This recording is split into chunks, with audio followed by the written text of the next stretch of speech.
तो hello friends, मैं सुशील classes में आप सबका स्वागत करता हूं। जैसा कि मेरे कुछ दिनों से वीडियो नहीं आ रहा था क्योंकि कुछ रीज़न था, लेकिन फिर मैं स्टार्ट करने वाला हूं। तो आज हम स्टार्ट करेंगे क्लास 9 का एक इम्पोर्टेंट चैप्टर जिसका नाम है रेखा और कोण।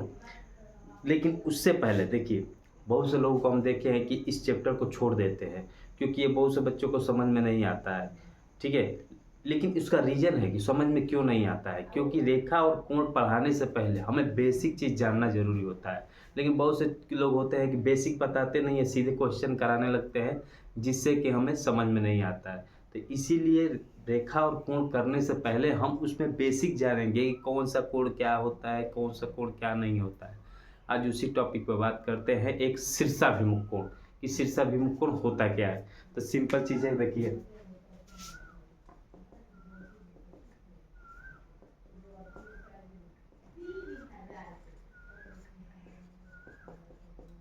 ठीक है। अब क्वेश्चन जैसे कि बहुत लोग करते हैं, क्वेश्चन कराने लगते हैं तो उसमें कहीं कहीं शीर्षाभिमुख कोण आ जाता है। अब वहाँ पर हम बराबर कर देते हैं। अब जब बच्चों को पता ही नहीं रहेगा कि भाई शीर्षाभिमुख होता क्या है तो कैसे बताएंगे। तो आज पहले हम बात करेंगे शीर्षाभिमुख कोण। तो शीर्षाभिमुख कोण क्या होता है, तो देखिए, जब दो रेखाएं एक दूसरे को प्रतिच्छेद करती है। प्रतिच्छेद का मतलब समझते ही होंगे, नहीं समझते तो लो हम बता दे रहे हैं। प्रतिच्छेद का मतलब कि काटल। ठीक है, जब दो रेखाएं एक दूसरे को प्रतिच्छेद करती है तो प्रतिच्छेद कराइए। ठीक, दो रेखा है, दोनों एक दूसरे को प्रतिच्छेद कर देती है तो एक आमने सामने का कोण। आमने सामने का कोण क्या होता है, हमेशा आपस में बराबर होता है। इसे ही क्या कहते हैं, शीर्षाभिमुख कोण कहते हैं। जैसे हम एक रेखा ये ले लिए, इसका नाम रख लीजिए ए और बी, और इसका नाम रख लीजिए एल और एम। दो रेखाएं हैं, दोनों रेखाएं प्रतिच्छेद कर दी तो हम बोले हैं कि इसके आमने सामने का, इसको मान लीजिए हमारा ओ है। तो आमने सामने का कोण आपस में क्या होता है, बराबर होता है। इसी को क्या करता है, शीर्षाभिमुख कोण। जैसे हई बराबर होगा कोना के, इसके, और ये बराबर होगा किसके, इसके।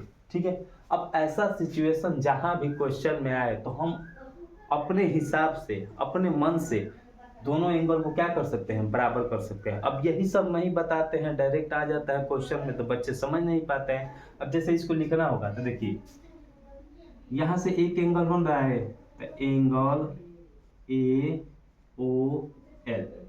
हम पूछ दिए, हम पूछ दिए कि बताओ बाबू कि एंगल ए ओ एल कोना का बराबर होगा। तो सिंपल है, देख के करना है कि एंगल ए ओ एल ये वाला जो होता है इसके बराबर होता है, यानी एंगल एम ओ बी के बराबर होगा। ठीक है, उसी तरह हम बात करते हैं इसकी कि एंगल ए ओ एम किसके बराबर होगा, यानी इसकी हम बात करते हैं तो हम जानते हैं ये किसके बराबर होगा, एल ओ बी के, एल ओ बी के। ठीक है, इसी को शीर्षाभिमुख कोण कहते हैं। तो ऐसे ही इंटरेस्टिंग और बेसिक जानने के लिए मेरे चैनल को सब्सक्राइब और फॉलो किए। अगले दिन इससे इम्पोर्टेंट चीज़ आगे बताएंगे जिससे रेखा और कोण बहुत ही आसानी से, आसान भाषा में आप 1 मिनट में किसी भी क्वेश्चन को हल कर लेंगे।